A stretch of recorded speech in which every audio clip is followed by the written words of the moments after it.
अब कई लोग कंप्लेंट करते हैं, मैं प्रार्थना भी करता हूँ, रोजे भी रखता हूँ, बाइबल भी पढ़ता हूँ, फिर भी मेरी लाइफ में क्यों हो रहा है? क्योंकि तुम बातें कर रहे हो तीनों चीजों में। क्या हर दुष्ट आत्मा केवल वचन बोलने से निकल जाती है? कि वचन में लिखा है यीशु के नाम में दुष्ट आत्मा भी हमारे बस में, वचन में लिखा है यीशु के नाम में तुम दुष्ट आत्मा को निकालोगे, ए शैतान निकल जा।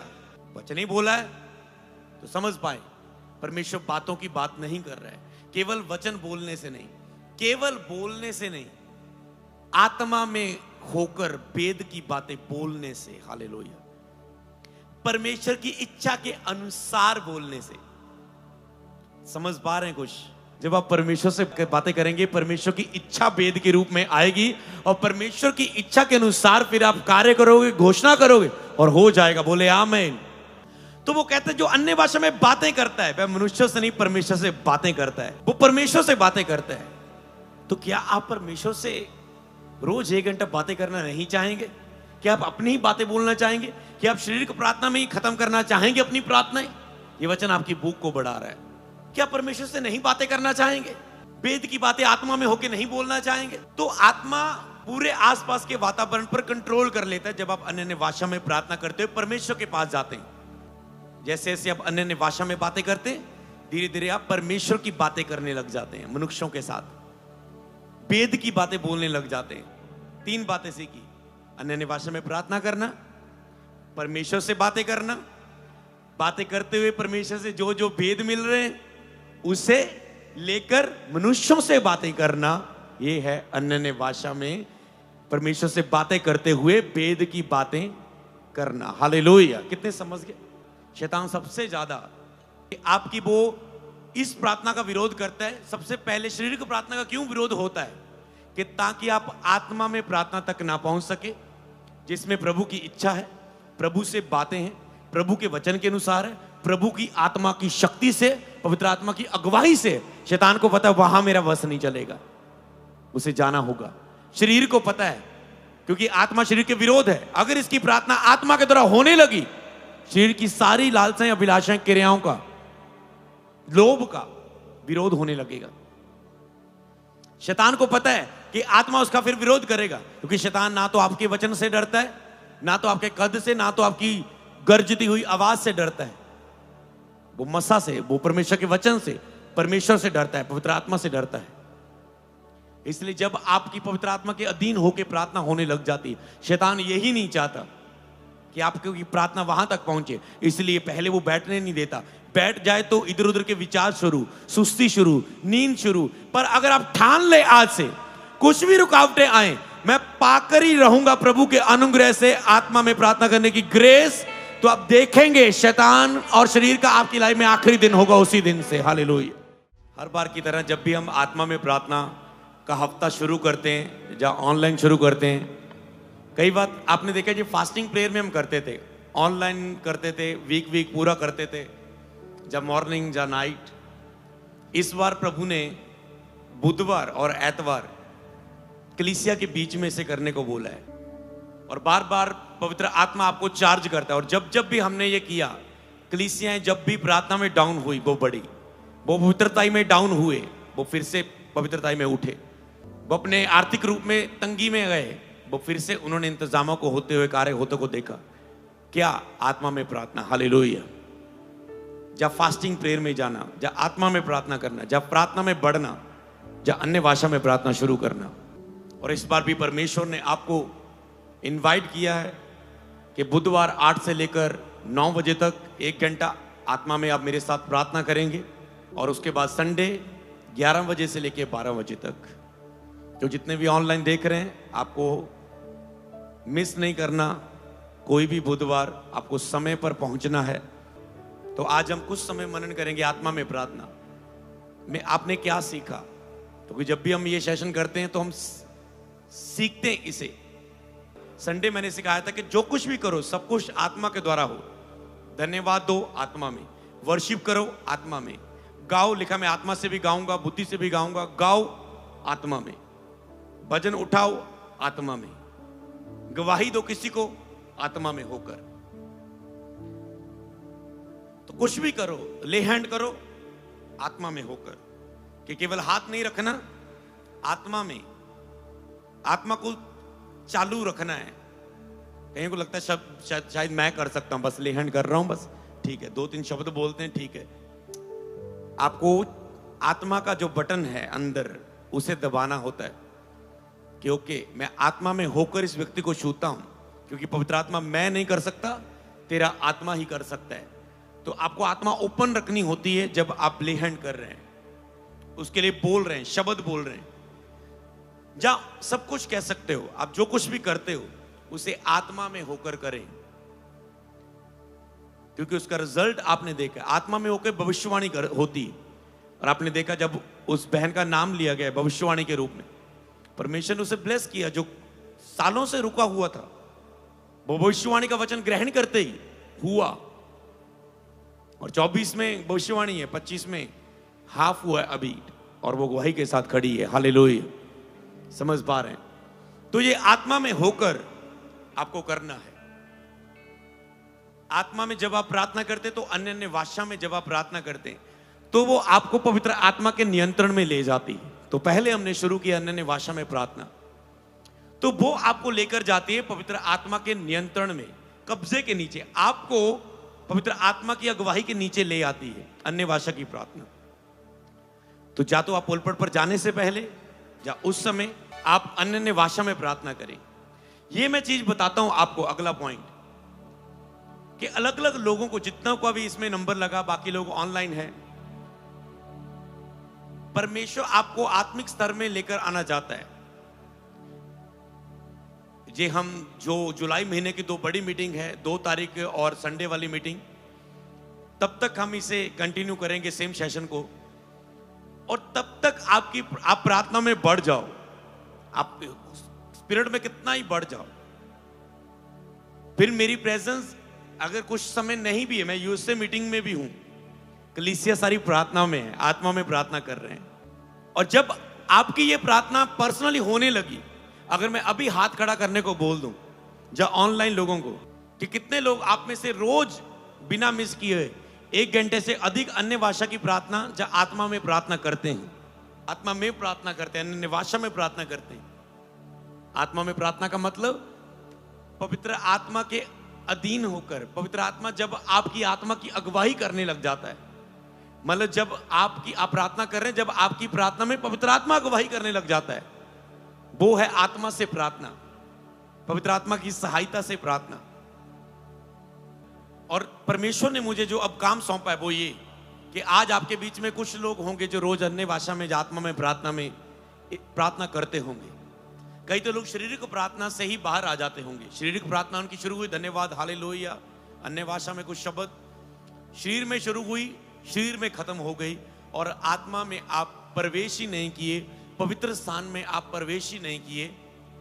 तो मैं किस प्रार्थना की आपको बात, मैं प्रार्थना की बात नहीं कर रहा हूं कि कौन तुम में से आत्मा में पहुंचकर 1 घंटे से ज्यादा प्रार्थना करते हैं, तो उस 1 घंटे में आप रिजल्ट के लिए काम कर रहे हैं। हालेलुया, समझ पा रहे हैं?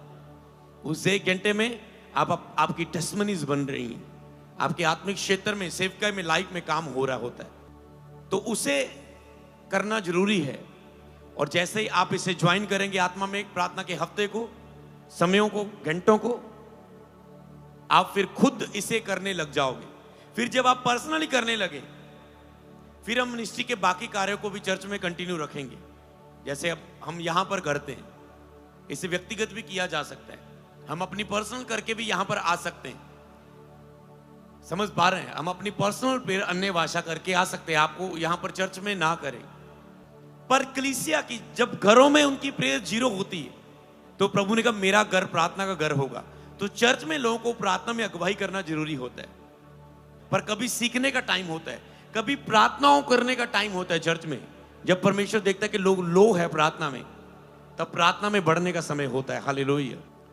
प्रार्थना का आत्मा उंडेला जा रहा है। संडे प्रार्थना का आत्मा से भरने की एतवार प्रार्थना सभा थी, और मैंने कहा कंटिन्यू करेंगे हम आत्मा में प्रार्थना का 1 घंटा। तो याद रखना, कई लोग लेट भी हो गए होंगे, तो प्रभु ने उसे शुरू भी थोड़ा सा लेट कर दिया ताकि वो भी ज्वाइन कर जाए। हालेलुया। ताकि शुरुआत का 1 भी मिनट आप मिस ना करें। टॉपिक आपके सामने रहेगा, आप उसे नोट कर सकते हैं।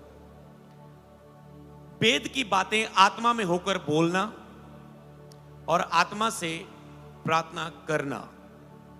हमारा ये वीक चल रहा है, हमारा ये पवित्र आत्मा की ओर से अगवाही चल रही है कि प्रार्थना की ग्रेस हासिल करना, और उसके बाद अगला शब्द आया था आत्मा में प्रार्थना करना। ये दोनों चीज इंपॉर्टेंट है, प्रार्थना की शुरुआत करना और आत्मा में प्रार्थना तक पहुंचना। आप यहां तक आ चुके हैं अभी। तो वेद की बातें आत्मा में होकर बोलना, इसका मतलब ये बोलने का वरदान है, बोलने की क्रिया है। कौन सी बातें बोलना? जो शारीरिक प्रेर है या जो बुद्धि से प्रेर है, समझ से प्रेर है, वो आप करते हो। अपनी ही बातों को लेकर आप आते हो। कई तो उसमें तो बुद्धि और समझ से भी नहीं पहुंच पाते। कई लोग तो उस लेवल तक की अभी प्रार्थना, जो बच्चे होते आत्मा में, क्योंकि जब उसने अन्य भाषा के बारे में सिखाया, भविष्यवाणी के बारे में सिखाया, एंड में वचन पता क्या लिखा है? कहता है बच्चे ना बनो, मूर्ख ना बनो, न्याणे ना बनो, एक गल्ला नू समझो। तो कुछ तो लिखा है, कहते हैं तुम अन्य जातियों की तरह प्रार्थना में बक बक ना करो, क्योंकि उनको लगता है उनके बहुते बोलने से उनकी सुनी जाएगी। तो इसका मतलब वो बोल तो वो ही रहे, वो भी रहे प्रार्थना में, पर वो बक बक गिना जा रहा है प्रभु के राज्य में। क्यों? क्योंकि वो वेद की बातों आत्मा में होकर नहीं बोल रहे। वो आत्मा में प्रार्थना, मतलब पवित्र आत्मा की सहायता के बिना प्रार्थना नहीं कर रहे। सोचो, अगर आपकी प्रार्थना में पवित्र आत्मा नहीं है, आपकी प्रार्थना बहुत ही अधूरी है, ना के बराबर भी हो सकती है। क्या आपकी प्रार्थना में पवित्र आत्मा की अगुवाई है? अगर नहीं है तो आपके लिए बहुत महत्वपूर्ण है, आज से इसके लिए भूखे हो जाओ। रोज मांगो ग्रेस को कि प्रभु मुझे आत्मा में प्रार्थना करने की ग्रेस दे। तो यहां पर है आत्मा की, वेद की बातें आत्मा में होकर बोलना। बातें तो वेद की है, बातें तो बोल रहे हैं, पर वो वेद की बातें जो आत्मा में होकर बोली जा रही है, और आत्मा से प्रार्थना करना। इसका मतलब शरीर से नहीं, मुंह से नहीं, शब्दों से नहीं। हमारे अंदर लफ्ज, हम कुछ भी बोल सकते हैं, पर बोलने से नहीं, शब्दों से नहीं, आत्मा से प्रार्थना करना। इसका मतलब आत्मा से प्रार्थना करना। जब तक आप, मैंने कहा शुरू नहीं करेंगे, प्रभु ने मुझे रिस्पॉन्सिबिलिटी दी, मैं बार बार अन्य भाषा में और आत्मा में प्रार्थना और प्रार्थना के विषय पर बात करूं।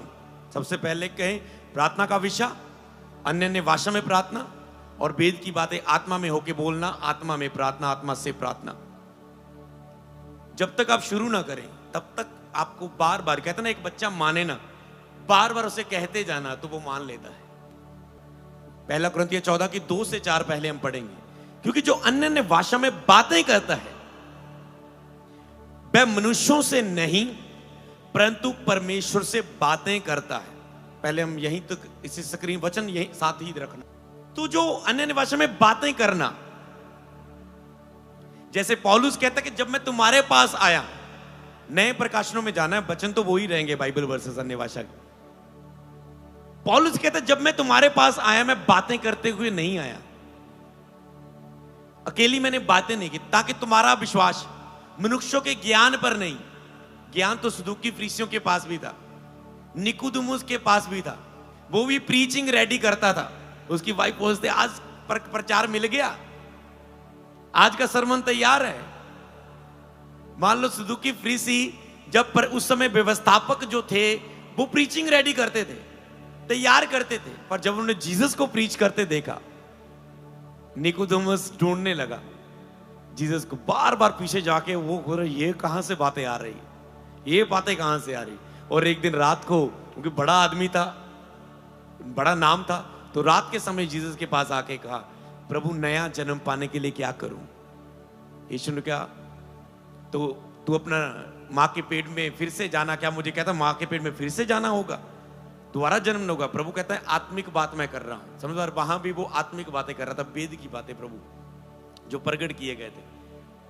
तो जब तक कोई नया जन्म ना पाए स्वर्ग के राज्य में दाखिल नहीं हो सकता, प्रभु ने कहा था। तो पौलुस कहता है मैं बातें करते नहीं है ताकि तुम्हारा विश्वास मनुष्यों के ज्ञान पर निर्भर ना हो जाए। तुम्हें ऐसा ना लगे मुझे बाइबल पढ़ने आ गई, जब मैंने बाइबल का कोर्स कर लिया 3 महीने का, 1 साल का, तो मेरी सेवकाई अब शुरू हो जाएगी। तुम्हें ऐसा ना लगे मैंने एक आज प्रचार ढूंढ लिया शनिवार, या एतवार मुझे एक प्रचार मिल गया और तुम्हें लगता है आज तो प्रचार मिल गया, काम हो गया। तुम निर्भर ना रहो प्रचार पर। प्रचार कुछ नहीं कर पाएगा अगर आत्मा नहीं। शब्द कुछ नहीं कर पाएंगे जब आत्मा उस पर नहीं। परमेश्वर की योजना के अनुसार प्रार्थना करवाता है पवित्र आत्मा। परमेश्वर के वचन के अनुसार वो प्रार्थना करता है। परमेश्वर की इच्छा के अनुसार प्रार्थना करता है। परमेश्वर की मर्जी के मुताबिक प्रार्थना करता है। परमेश्वर के मिशन के अनुसार प्रार्थना करता है। समझ पा रहे हैं? तो क्या आप परमेश्वर के अनुसार प्रार्थना नहीं करना चाहेंगे? जितने प्रार्थना योद्धा हैं, याद रखो आपको परमेश्वर की इच्छा के अनुसार प्रार्थना के नीचे आना है कि प्रभु आपसे क्या चाहता है। प्रभु आपसे ऐसे प्रार्थना करवाता है कि ये होने जा रहा है दुनिया में, तुम प्रार्थना करो। ये होने जा रहा है, तुम प्रार्थना करो। लोगों के चेहरे देके, नाम दिखा के प्रार्थना करो। इसके लिए इस प्रार्थना करो। एक दिन मैं नया प्रभु था, एक प्रभु के दास के पास प्रॉफिट थे और उनके पीछे पास गया उनके पास, और मैं गया तो उन्होंने मुझे सीधा एक नाम लेके बोला, कहते ये नाम का कौन है व्यक्ति? मैंने कहा ये है फैमिली में, रिश्तेदारियों में। तो उसने कहा उसके लिए प्रार्थना करना शुरू करो। समझ पा रहे? उसने कहा उसके लिए प्रार्थना करना शुरू करो, उसके लिए प्रार्थना करो। भविष्यवाणी जो आत्मा की बातें, जो अन्य भाषा में मान लो आप प्रार्थना करते हैं तो केवल भविष्यवाणी आने वाला समय ही नहीं, वो आपको बुद्धि, ज्ञान, समझ की बातें, आपको क्या करना है, प्रभु की इच्छा क्या है, उसके लिए भी उभारता है। जैसे मैं आपको बता दूं, जैसे भविष्यवाणी का वरदान है, अब आने वाला समय बताते हैं, प्रगट करते, कोई बंदा विश्वास करे भविष्यवाणी का कार्य होता है। जैसे आपने भविष्यवाणी की गवाही देखी, विश्वास बढ़ता है कि उसका नाम लिया गया और प्रभु ने उससे उसके बाद ब्लेस किया, जो कभी नहीं हो रहा था। तो नाम तो कोई भी ले सकता है, पर ब्लेसिंग कैसे आएगी? समझ पा रहे हैं? तो तुरंत वो चमत्कार होता है कार्य, तो आपका विश्वास बढ़ता है जब भविष्यवाणी की गवाही को सुनते हैं। जब आज बोला कि किसी को चेस्ट में शूर है, खास करके लेडीज को शूर है, तो गिल्टी गायब होगी। तो जब आत्मा में आप उस चीज को प्राप्त, एक तो भविष्यवाणी होने वाली चीज बतानी, एक जो आप कार्य करते हैं, जैसे प्रीचिंग होती है, एक होता है बुद्धि से आप वचन को तैयार करते हैं। आपको पता होता है ओके, बुद्धि समझ से मेरे लोगों को क्या चाहिए, मेरे लोग रेगुलर नहीं आ रहे, मेरे लोगों को चर्च में क्या चाहिए, इनको भी प्रार्थना में बढ़ाना जरूरी है, चर्च के लोगों को इस बारे में सिखाना जरूरी है, ये टॉपिक बहुत समय से सिखाया नहीं, इस पे वो आपका बुद्धि का प्रचार है। आप उससे कर सकते हैं, वो आपको पता है आपकी चर्च के लिए क्या जरूरी है, सब कुछ आत्मा नहीं सिखाएगा, तो वो भी होता है। पर कुछ बातें आपको आत्मा में आती है। ये वर्ड आया, मान लो कभी हम उठे, आत्मा ने सिखाया ये वर्ड ब्लेसिंग, मान लो आत्मा सिखाएगा होलीनेस, आत्मा सिखाएगा प्रभावशाली, और अब आप प्रभावशाली वर्ड को स्टडी करने लगेंगे, बाइबल वर्सेस ढूंढने लगेंगे, मनन करेंगे, पवित्र आत्मा आपको और बातें सिखाएगा। इसे बोलते हैं आत्मा के द्वारा कुछ बातें, फिर आप प्रीच करते हैं, प्रभु ने प्रभावशाली वर्ड दिया, आज का वचन होगा प्रभावशाली मनुष्य कैसे बने, प्रभावशाली प्रार्थना कैसे करें, कैसे तेरा प्रभाव दुनिया में बढ़ेगा। परमेश्वर के वचन पर दिन रात मनन करना, ऐसा करने से तेरे सब काम सफल होंगे और तू एक प्रभावशाली मनुष्य बनेगा।